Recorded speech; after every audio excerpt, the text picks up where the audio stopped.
계속 우리가 고린도 교회를 통해서 은사에 대해서 살펴봅니다.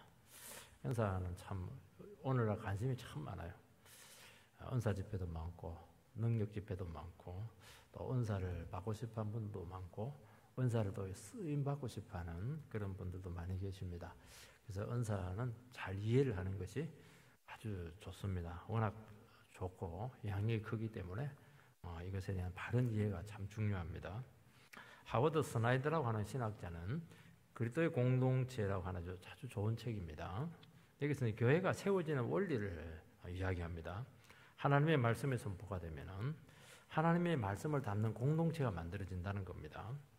공동체가 세워지게 되면 그때부터 막 다양한 은사들이 나타나게 되고 그 은사들을 통해서 교회가 강건해지고 풍성해진다는 겁니다.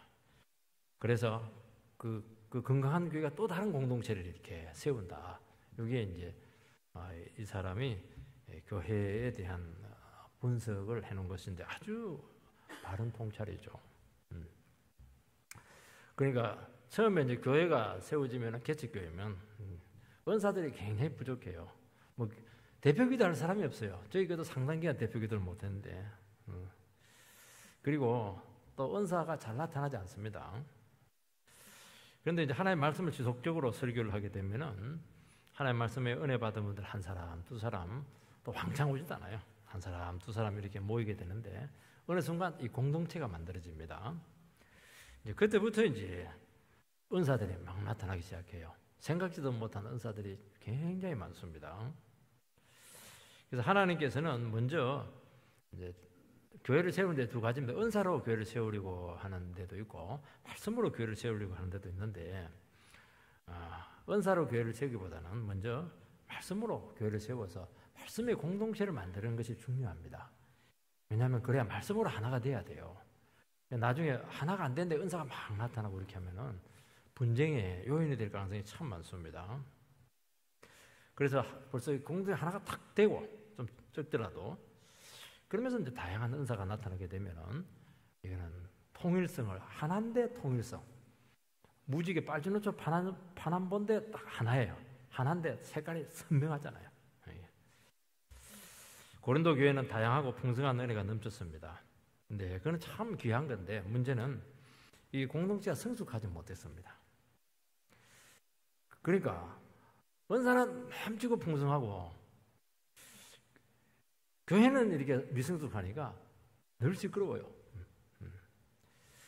사도는 은사는 한 성령이 주시는 분이다. 한 성령이 주시는데 이 성령 다르고 저 성령 다르냐? 아니냐? 한 성령 주는데 조화가 이루어져야 되지. 어떻게 그렇게 서로 막 그냥 경쟁하듯이 하고 그것 때문에 막 비교하고 깎아내리고 그렇게 할 수 있겠는가? 그거는 잘못된 거다는 거예요. 이것은. 그리고 다양한 은사를 주신다는 겁니다. 남은 거 시기할 필요 없다는 겁니다. 이거 은사를 주시는 목적은 자기 재능을 뽐내라 하는 것이 아니고 자랑하기 위해서가 그렇게 하는 게 아니고 교회를 세우기 위해서 하는 겁니다. 그리고 다른 영혼을 돕도록 하기 위해서 섬기도록 봉사의 차원에서 은사를 주는 것이지 내가 은사가 많기 때문에 나는 능력이 출중하다. 네하고 당신하고는 조금 다릅니다. 이제 그런 차별성을 두기 위해서 주신 것이 아니라고 그렇게 말씀하고 있습니다. 그래서 먼저 말씀으로 하나 되고 은사가 나타나게 되고 은사가 나타났을 때 조심해서 사용해라. 그렇게 해야 불도 아무리 좋지만 불이 지 마음대로 붙으면 그 재앙이잖아요. 성령의 불도 귀한 거지만 그게 딱 통제될 때 굉장히 에너지가 되고 생명을 살린다는 것을 말씀하고 있는 것입니다. 첫 번째 은사의 성격이 나옵니다. 4절에서 6절 말씀을 이거 보면은 은사는 여러 가지나 성령은 같고 직분은 여러 가지나 주는 같으며 또 사역은 여러 가지나 모든 것을 모든 사람 가운데 이루시는 하나님은 같으니 은사, 은혜를 이제 카리스 그렇게 하고 은사를 카리스마 이렇게 말하는데 은혜가 눈에 보이게 드러난 거예요. 성령께서 주시는 실제적인 선물이에요. 은사입니다. 우리 예수를 믿으면은 은혜로 하나님의 자녀가 됩니다. 이거는 누구에게 일어난 일이죠. 그래서 우리는 하나님의 백성이 되고 예수 가족 공동체의 지체가 됩니다. 나는 예수 믿었는데 나는 교회 안 포함되겠다. 이것은 잘못된 신앙입니다. 절대로 신앙이 안 되게 되어 있습니다. 반드시 공동체로 모여야 됩니다. 요즘 뭐 자꾸 교회 안 나가고 이렇게 하는데 이게 나중에 비싼 대가를 지불할 겁니다. 어떻게? 아니에요. 교회는 주님 몸낸 교회 안에 소속이 돼야 되는 겁니다. 그래서 서로 같이 유기적으로 움직여야 돼요. 왜냐하면 교회는 성령님이 운행하는 곳입니다. 어떤 분들은 인터넷 와이파이로도 막 운행된다 이러는데 그거 믿고 그렇게 하면 안 됩니다. 그리스도의 몸이잖아요. 그러니까 교회라고 하는 것은 하나님께서 일하시는 세상의 분전과도 같아요. 그래서 교회는 신적인 기관이고 대단히 영광스러운 공동체입니다. 나타나는 것은 막 싸우고 찢고 벗고 이렇게 해도 교회는 굉장히 영광스러운 곳이에요. 이게. 그래서 교회를 사랑해야 됩니다. 교회를 귀하게 여겨야 됩니다. 요즘 교회를 자꾸 비판하는데 물론 비판받을 것도 있지만 사실은 교회는 그렇게 소중한 거예요. 교회를 사랑하도록 자녀들로 하여금 교회를 자꾸 사랑하도록 해야 됩니다. 그러면 복의 복을 받습니다. 구약에서 가장 영광스러운 곳은 성전입니다. 성전도 보면 겉으로는 뭐 텐트예요. 근데 안에 들어가면 막 휘황찬란해요. 막 그냥 뭐 수놓고 금으로 돼 있고 겉으로 막 하지는 몰라요. 교회도 겉으로 보면 평범해요. 평범한데 안에 들어가 보면 막 보석으로 막 술을 나가죠. 막 굉장합니다. 휘황찬란해요. 성도님도 한 분 한 분들이 막 보석이 돼가지고 막 반짝반짝 홍옥 뭐 그냥 뭐 온갖 것 다 해서 금, 수정 뭐 다 있는 거예요. 오늘날 성전은 하나님이 말씀이 선포되어서 세워진 이 성령의 공동체, 여기가 성전입니다. 우리 자신도 성전이에요. 그러니까 교회라고 하는 것은 구약에서 일어났던 그 성전의 기능이 그대로 이루어지게 되는데 완벽하게 이루어집니다. 구약에서 재용서가 일어났지 않습니까? 거기서 구원이 경험이 되었죠. 거기서 기도하면 응답이 되었습니다. 거기서 인생이 회복이 되었고 그 영광이 나타났어요. 하나님이 핏부림하고 나서 받았을 때 세키나 구름, 이것은 세키나 구름 신적인 구름입니다. 이 세상에 있는 뭉게 구름이 아니에요. 거룩한 구름입니다. 임재를 상징하죠. 교회는 하나님 임재가 있지 않습니까? 그 말씀의 역사가 막 나타나는 곳이죠. 그리고 무엇보다 사람들이 변하기 시작합니다. 성품의 열매들, 성품의 변화들, 그 성리의 열매 이렇게 할 때 되게 보면 성품의 변화로 많이 얘기합니다. 성리의 9가지 열매, 자비, 양선, 마지막 절제 이렇게 나가지 않잖아요. 이런 것들이 막 나타나는 곳이 이 교회입니다. 그런데 이제 이 은혜 받은 심령들이 모여있는 곳이 교회인데 이 은혜가 구체화되고 개별적으로 특수하게 나타난 것이 은사입니다. 하나님의 선물이고 이것은 노력으로 얻어지는 것이 아니고 선물이니까요. 우리에게 일어났던 성전의 기능들 또 어떤 성령의 열매들 성품의 변화들 이 도덕적인 어떤 덕목들 이런 부분들은 누구에게나 나타나야 돼요. 이건 보편적으로 나타나야 될 부분입니다. 나는 하나도 안 변한다. 이거는 교회를 잘못 다니고 있는 겁니다. 우리는 누구나 사랑이 나타나야 되고 온유해야 되고 절제해야 되고 하는 것이죠. 근데 은사는 그렇지가 않아요. 은사는 철저히 개별합니다. 어떤 특정 은사를 모든 성도가 다 가질 필요가 없어요. 그러면 안 되죠. 골고루 나누어져 있습니다. 은사를. 그래서 은사를 해결해서 이거는 특별하기 때문에 이 은사는 누구나 다 가져야 된다. 억지로 훈련을 시킨다든지 그렇게 받게 하는 것은 굳이 성경적으로 할 수가 없어요. 연습하면 또 주기도 하지만은 굳이 그렇게까지 할 필요는 없다는 겁니다. 하나님께서 그 신실한 공동체에 필요한 만큼 각자에게 은사를 나누어 주신다는 것입니다. 그리고 사모하면 주세요. 벌써 사모한다는 것 자체가 사모한다는 그 자체가 이 교회에서 내가 이 부분을 가지고 내 섬겨야 되겠다, 봉사해야 되겠다 이런 마음이 있기 때문에 사모를 하는 것이거든요. 그렇게 했는데도 안 주면 안 받으면 되는 겁니다.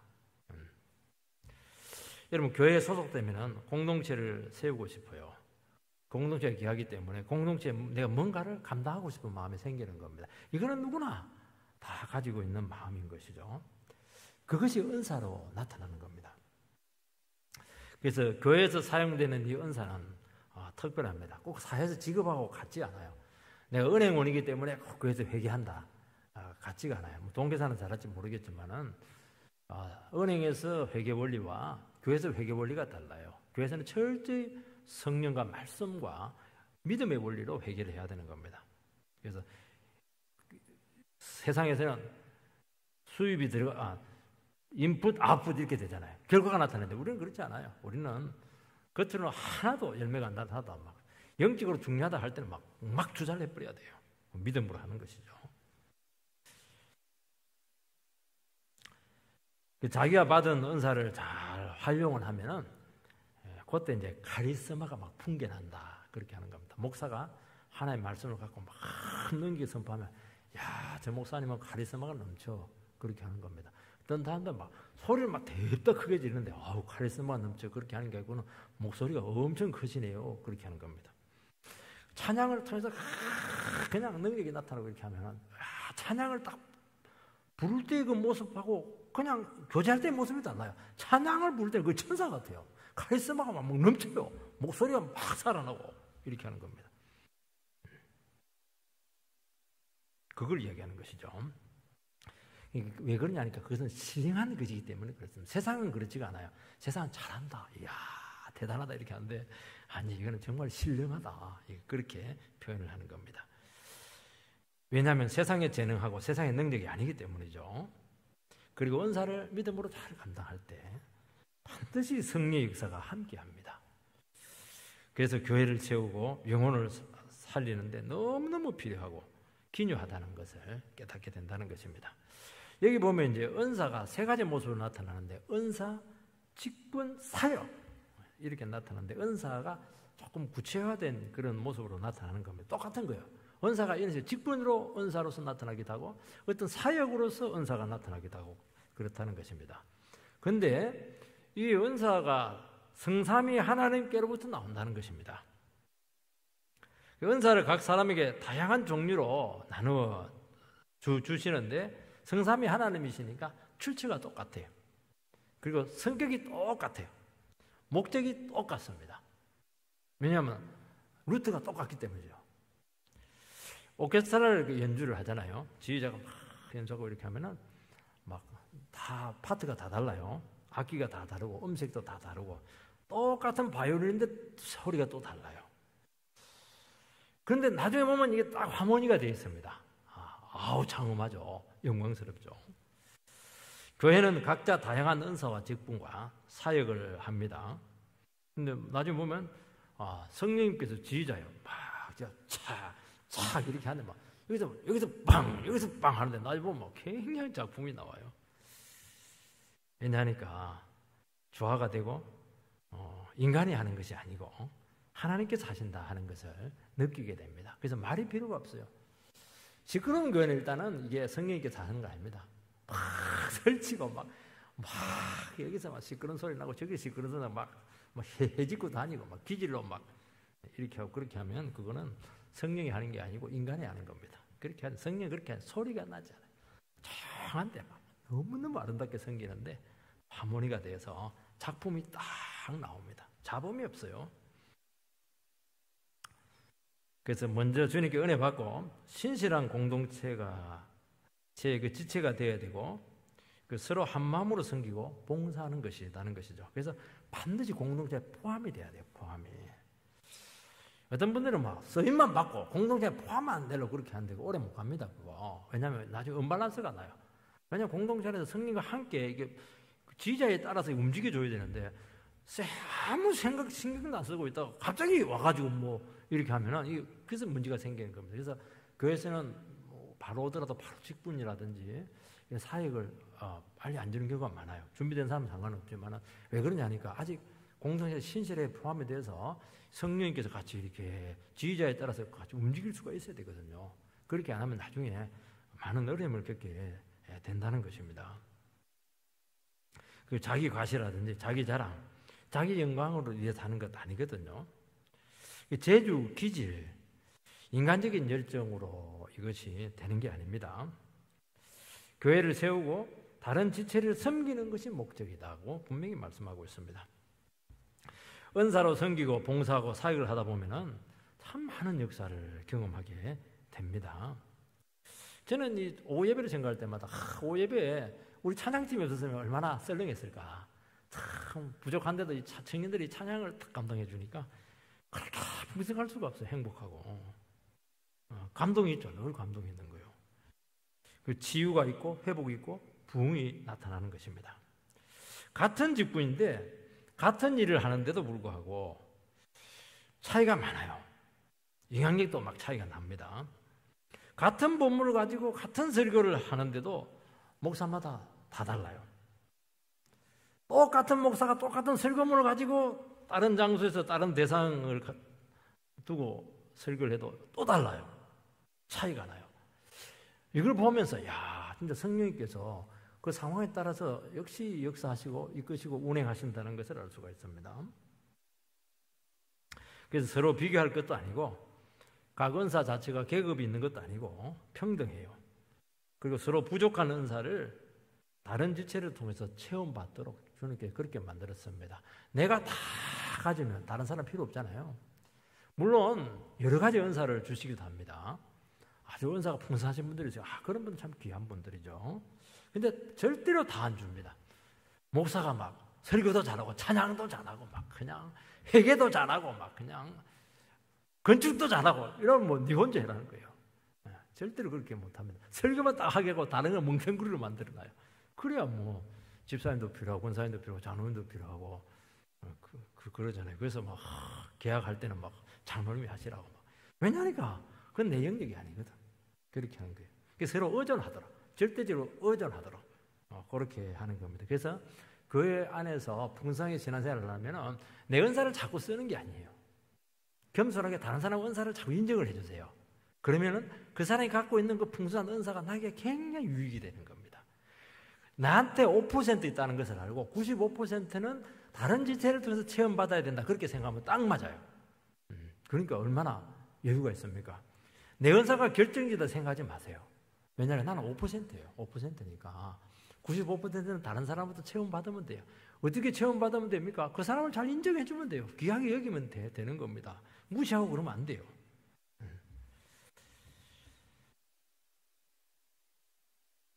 왜냐하니까 그래야 교회가 되거든요. 그래야 교회가 돼요. 그래서 신앙생활을 아주 잘하시는 분들 보면 참 사람이 겸손해. 그 다른 지체 은사를 잘 인정해 주시기 바랍니다.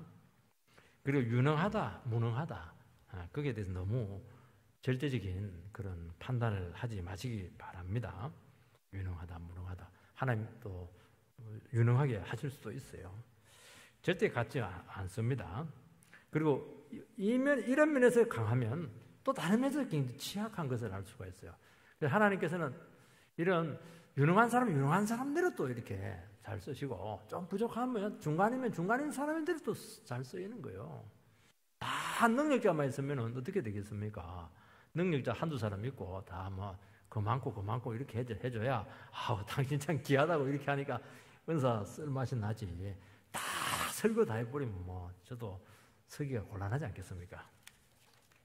두 번째는 이 은사의 목적이 나옵니다. 7절 말씀을 보면 각 사람에게 성령을 나타내심은 유익하게 하려 하심이라. 이 성령을 나타내심, 요게 이제 아주 중요한 말인데요. 이 파네로시스, 성령의 역사가 개별 신자에게 구체적이고 가시적이며 외적으로 드러난 것을 이제 나타내심, 파네로시스 그런 의미를 가지고 있습니다. 그 사람에게 나타났던 영적인 현상은 이게 드러난 거예요. 성령이 그 사람을 통해 드러낸 겁니다. 누구든지 볼 수 있는 어떤 가시적인 현상입니다. 그 은사가 될 수도 있고 어떤 성령의 강력한 역사가 될 수도 있는 거예요.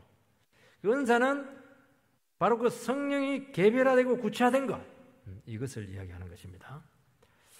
어떤 집사님이 전에는 막 말도 못하고 사람 앞에 서면 막 부끄러움을 잘 타던 분이었는데 공개적인 장소에서 담대하게 복음을 전하고 그리고 가마까지 막 끼치게 하는 경우를 보게 됩니다.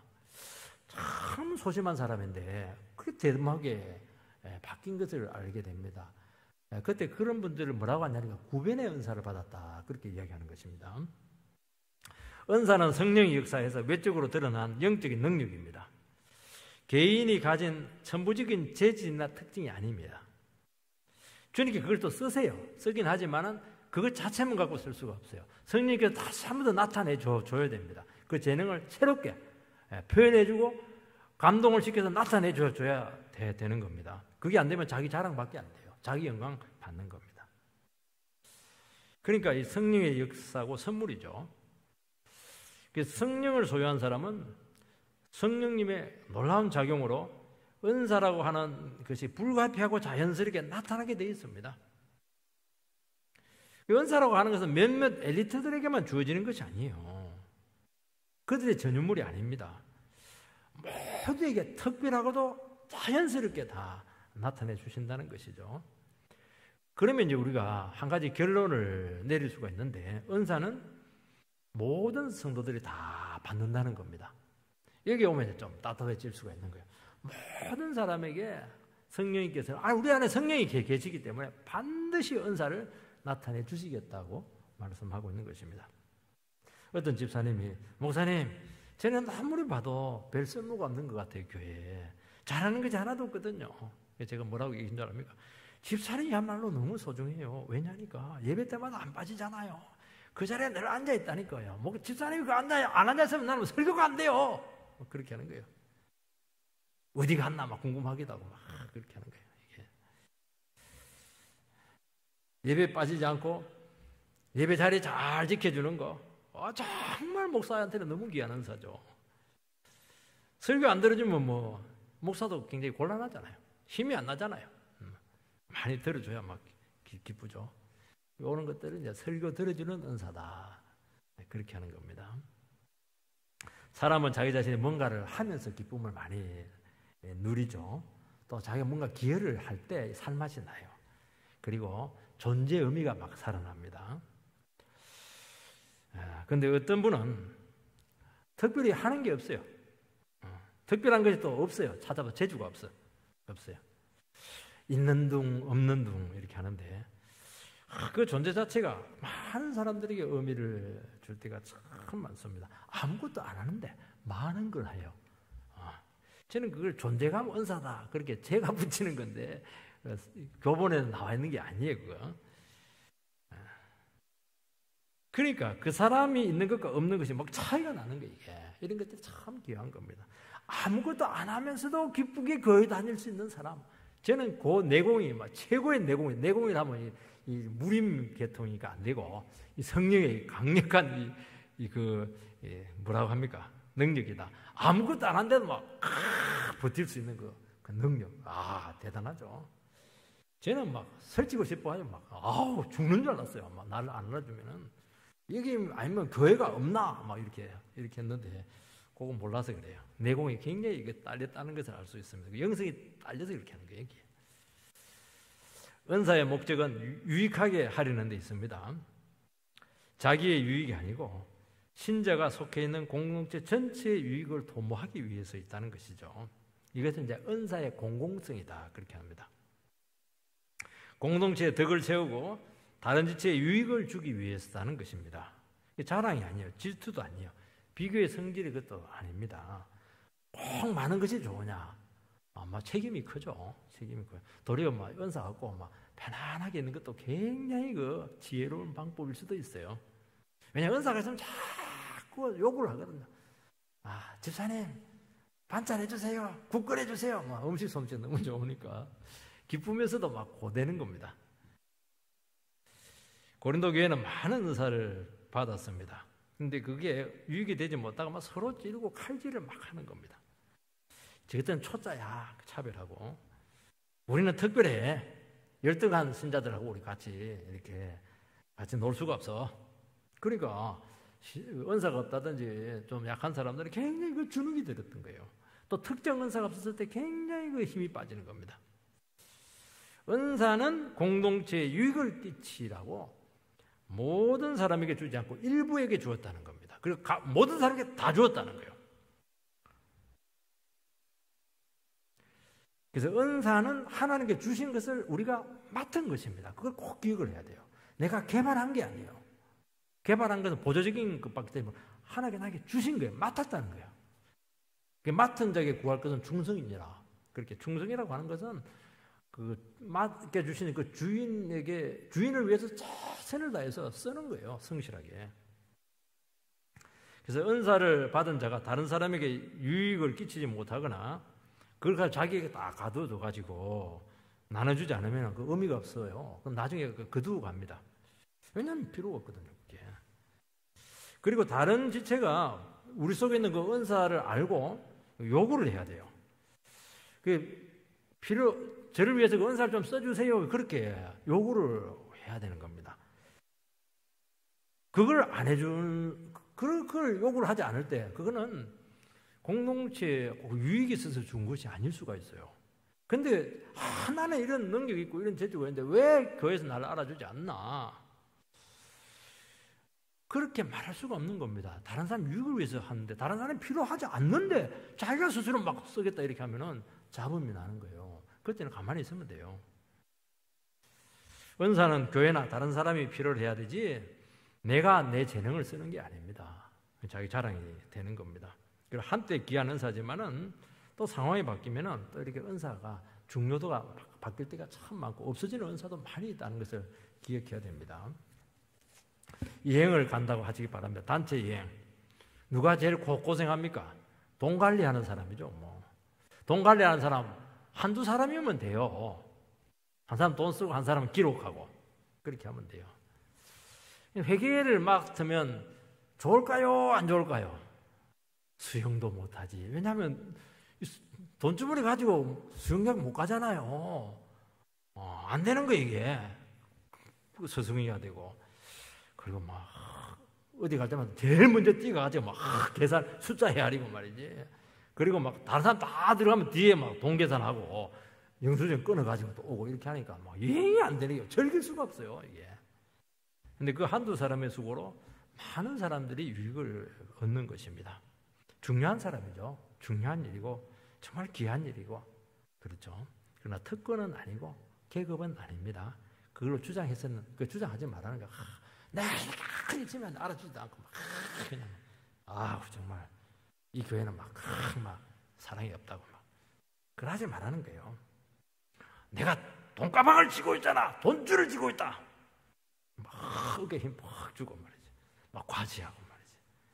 내 뜻대로 안 하면 막 내 뜻대로 한 사람도 막 더 지어주고 막 안 한 사람들 막 국물도 없고 이렇게 해버리면 해악질을 하는 겁니다. 그거 심판이에요. 심판. 통제하고 그렇게 하면 안 돼요. 은사를 많이 받고 중요한 은사가 있으면 좋을까요? 안 좋을까요? 좋을 수도 있고 안 좋을 수도 있고 그렇게 하는 겁니다. 힘들어. 힘들어요. 목사는 이제 설교 은사를 받은 사람이거든요. 설교 은사를 받은 게 좋을까요? 안 좋을까요? 굉장히 영광스럽죠. 죄인이 어떻게 하나님의 말씀을 대언할 수가 있겠어요? 근데 너무너무 고달픕니다. 그냥 돌아서만 설교해. 이게 막 그냥. 그게 뭐 설교가 나옵니까? 내 머리는 딱 정해져 있는데, IQ가 120인데, 나올 수가 없어요. 그리고 막 설교했을 때마다 줄줄 틀어야 되고, 토요일 날은 막 12시 전에 내가 들어가 본 적이 없어요. 이게 고백하지만. 설교 준비하면 힘들어가지고 말이죠. 그리고 막, 날마다 새벽에 나와야 되니까, 4시에 일어나가지고, 정신 차려가지고 또 은혜를 끼쳐야 되니까. 새벽 기도가 있으니까 놀러를 못 가요. 멀리 갈 수도 없고. 그걸 다른 사람에게 맡길 수 있습니까? 한두 번 돼도 안 돼요. 이거는 특수화되어 있어서 안 돼요. 쉽지가 않아요. 그러니까 죽고 난 사람 그냥 그게 안고 가야 되는 겁니다. 빨리 은퇴하고 자리에 내려와야 그 짐에서 벗어날 수 있는 겁니다. 그래서 우리 선도님들은 너무 힘들고 이러면 저 직분 자꾸 내려놓겠습니다. 권사 내려놓고 막 장로 내려놓고 막 안수집사 내려놓겠다. 그렇게 하는데 그것도 주인한테 맞습니다. 스스로 내려놓으면 안 돼요. 왜냐하면 성삼위 하나님께서 기름 부어서 딱 세웠기 때문에 그렇게 하는. 기름 부었다는 게 참 무서운 거예요, 여러분들. 왜냐하면 기름 부었다는 구별되었다는 것이거든요. 구별되는 게 좋은 게 아닙니다. 구별되는 건 그 용도로만 딱 그 사람은 쓰이는 거거든요. 그러니까 구별 딱 돼 있으면 벌써 딱 눈에 띄잖아요. 우리는 평범해지고 싶거든요. 숨고 싶거든요. 드러나야 되니까 부담스러운 거예요, 이게. 그래서 세움 받으면은 이제는 빼도 박도 못한다. 도망갈 데 없다. 그렇게 하시고 끝까지 충성해서 주님 앞에 꼭 상 받으시기 바랍니다. 세 번째는 이 각 은사의 특징이 나옵니다. 8절에서 10절을 보면은 어떤 사람에게는 성령으로 말미암아 지혜의 말씀을, 어떤 사람에게는 같은 성령을 받아 지식의 말씀을, 다른 사람에게는 같은 성령으로 믿음을, 어떤 사람에게는 한 성령으로 병 고치는 은사를, 어떤 사람에게는 능력 행함을, 어떤 사람에게는 예언함을, 어떤 사람에게는 영들 분별함을, 다른 사람에게는 각종 방언 말함을, 어떤 사람에게는 방언들 통역함을 주시나니. 9가지가 나옵니다. 요즘 통역은 많지는 않은 것 같아요. 방언 통역은. 이거 지혜의 말씀입니다. 말씀도 지식의 말씀이 있고 지혜의 말씀이 있다고 말씀하고 있습니다. 명확하지는 않아요, 이게. 그런데 지혜의 말씀은 말씀이 우리의 삶에서 녹아져 적용돼서 나온 살아있는 말씀이죠. 이것은 이제 하나님의 말씀 붙잡고 현실 속에서 몸부림칠 때, 또 고난 중에 인간의 지혜로 풀 수 있는 문제를 두고 말씀으로 씨름할 때 하나님께서 이 세상에 없는 놀라운 지혜를 줍니다. 이거는 하나님의 백성들만 가지고 있는 통찰력이죠. 그때 그 상황에 딱 이야기하는데 정확해요. 이 지혜가 없는 사람들은 엉뚱한 말을 자꾸 하기 때문에 말은 맞는데 이게 하나도 도움이 안 돼요. 도리어 막 그 어려움을 막 줄 때가 많아요. 그런데 지혜의 말씀인 사람들은 딱 들으면 알아요. 상담을 딱 들으면 한두 번에 딱 하는데 딱 그냥 성령께서 하시는 말씀이에요. 이게 바로 필이 오는 거예요. 피부에 와닿는 겁니다. 바로 효과가 나타나게 되고 바로 써먹을 수가 있습니다. 이거는 하나님의 말씀으로 실험해본 영혼만이 가질 수 있고 이 기도해야 됩니다.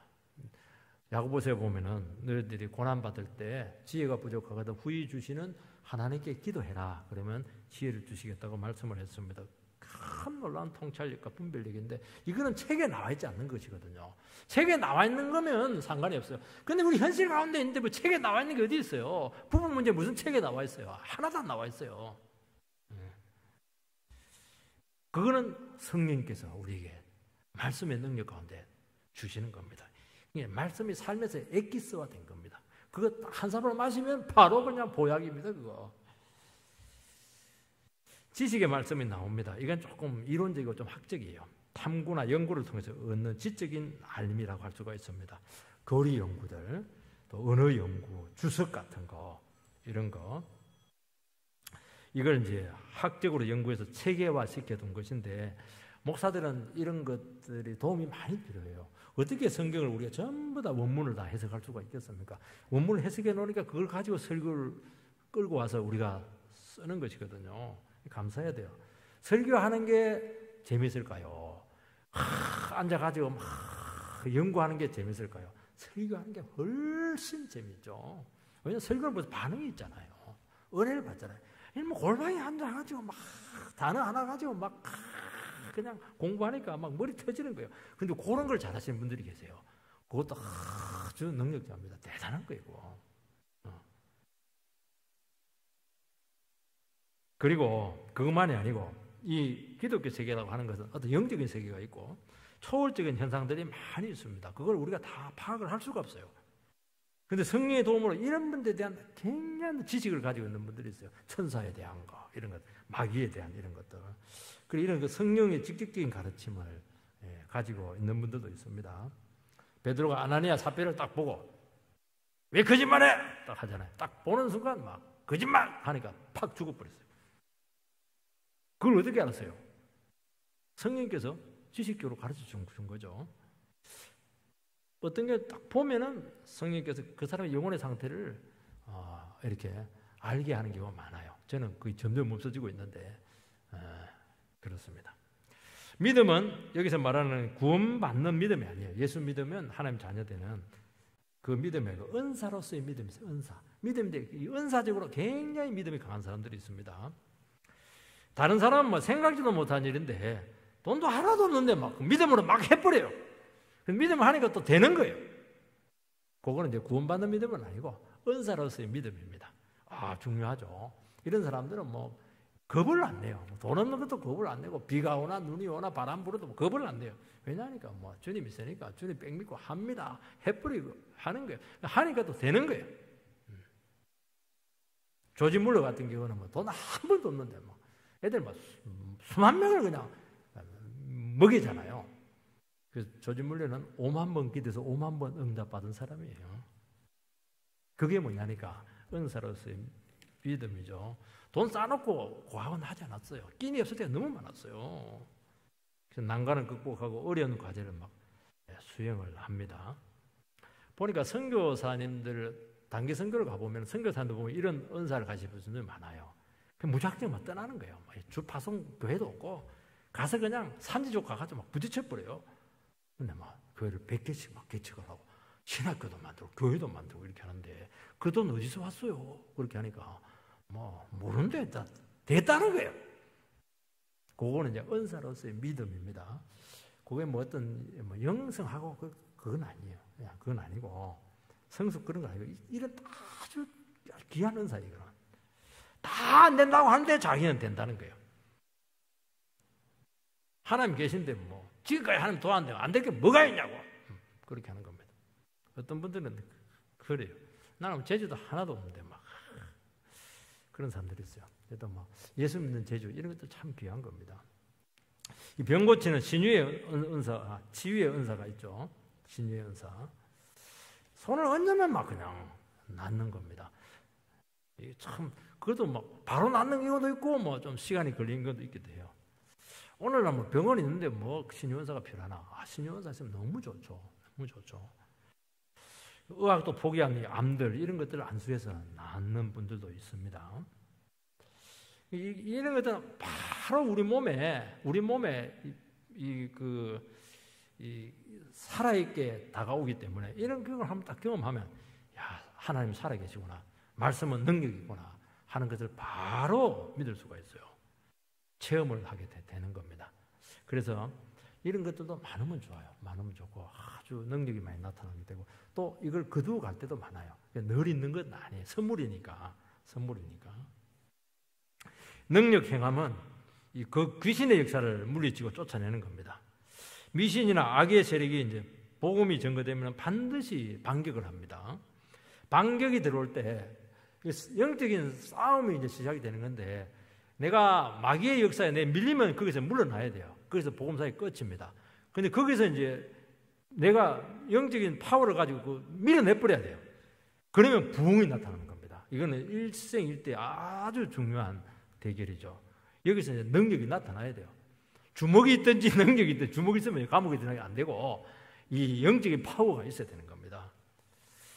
어느 목사님이 산흥인데 저 남양주에 가면 저 있어요. 산흥이라고 하는데 왕릉도 있고 홍릉도 있고 공릉도 있고 이렇게 하는데 능이 많은 것은 이제 왕들의 무덤이 많은 곳이잖아요. 거기다 개척을 했습니다. 그런데 뭐 첫날 새벽 기도를 이제 4시 반에 이렇게 해서 일어나는데 옆에 막 목탁 소리가 똑똑똑똑 나는 겁니다. 뭐 이렇게 마귀 소리가 들리나 봤더니만 바로 옆집에 붙어서 1m 거리에 무당이 막 살고 있는 겁니다. 그걸 모르고 계약을 한 거예요. 그래서 안 되겠다 싶어가지고 이튿날 무당보다 먼저 4시에 일어나서 막 그냥 찬송과 기도를 하려고 했는데 이 무당이 목사가 온 줄 알고 더 일찍 일어나면 이 집은 꽹가리를 치는 거예요. 꽹가리. 막 그런 막 귀신을 막 부르는 거예요. 이게 무당들이 꽹가리 치면요 귀 찢어 나가요. 우리 집에 옛날에 그 박수무당 와가지고 구슬한 적이 있는데 막 소나무 같은 나를 때리고 막 그냥 징을 치는데 막 피 터지고 귀 터지고 살아남았어요. 제가 정말 세상에 할 짓이 못돼요. 왜 그거 했는지 몰라요. 정말.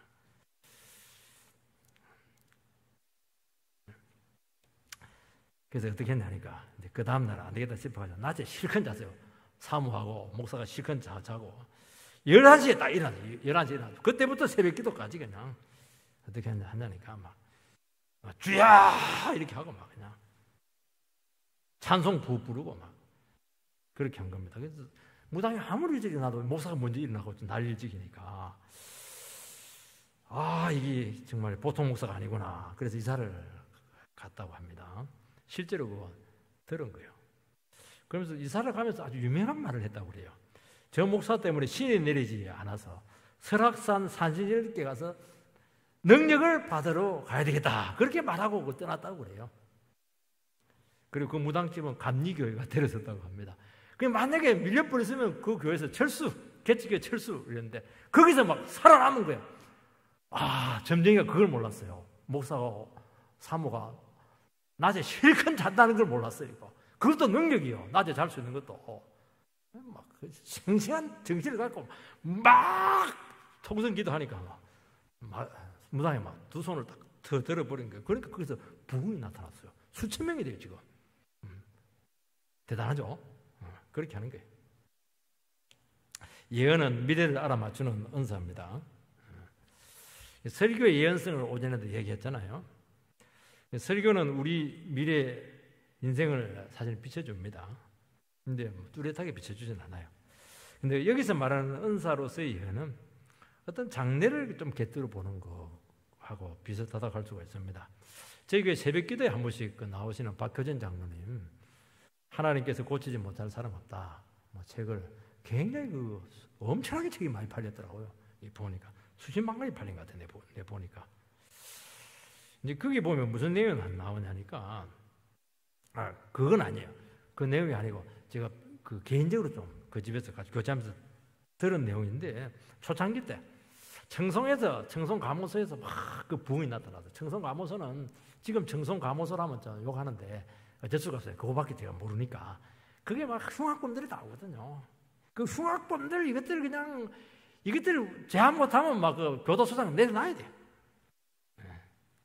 근데 교인들과 함께 그 기도원을 저녁 늦게 갔는데 여자 원장님이 딱 보더니만, 당신은 다음에 비행기 타고 그것도 공짜로 외국을 왔다 갔다 한다는 거예요. 얄궂다. 공무원이 무슨 돈이 있다고 비행기 타고 왔다 갔다 하냐, 그렇게 하는데, 지금 보면 뭐 캐나다도 갔다 오고 막 그냥 미국도 갔다 오고 호주도 갔다 오고 막 돈 하나도 안 들고 갔다 오는 거예요 지금. 예수 점쟁이는 아니죠. 이 교회와 개인의 내일을 위해서 미래를 알게 하신다는 것입니다. 어느 목사님이 이 동력 목회를 하다가 이 자제를 하게 됐는데 너무 마음이 낙심이 돼서 기도원을 갔어요. 유명한 목사님이에요. 거기 그 기도원에 있는 목사님이 안수를 이렇게 하면서 나중에 개척하면 사람 많이 모인다는 겁니다. 근데 개척은 안 되고 강남에 있는 큰 교회를 청빈대에 갔는데 3년 만에 쫓겨나오고, 그래 개척했는데 몇 년 만에 2, 3년 만에 막 큰 교회를 만드셨어요. 그거 보면 참 그 얘기를 하는 것을 봤습니다. 이 방언이 나옵니다. 이 방언이라고 하는 건 천사의 소리와 같은 것인데 사실은 그 무슨 내용인지 잘 모르는 경우가 많아요. 그래서 방언에 통역의 은사가 있다고 그렇게 합니다. 제가 봤을 때는 하나님 좀 기쁘고 기도의 세계에 충만히 들어가는 것으로 보입니다. 우리는 기도를 하지만 한계가 많아요. 그리고 믿음에도 한계가 많고 언어로 표현하는 데 있어서도 사실은 그 한계가 참 많아요. 깊이 기도하고 싶은데 참 안 될 때가 많다는 겁니다. 그때 성령이 막 부어지면서 성령께서 하고 싶은 그 기도를 막 하게 합니다. 본인이 모를 때도 많아요. 성령께서 하고 싶은 기도를 하고 싶은 겁니다. 그러면 어떻게 되나요? 기도가 막 살아나고 기도의 폭이 막 넓어지고 은혜 속으로 깊이 들어가야 돼요. 한두 시간 기도하는 건 금방이에요.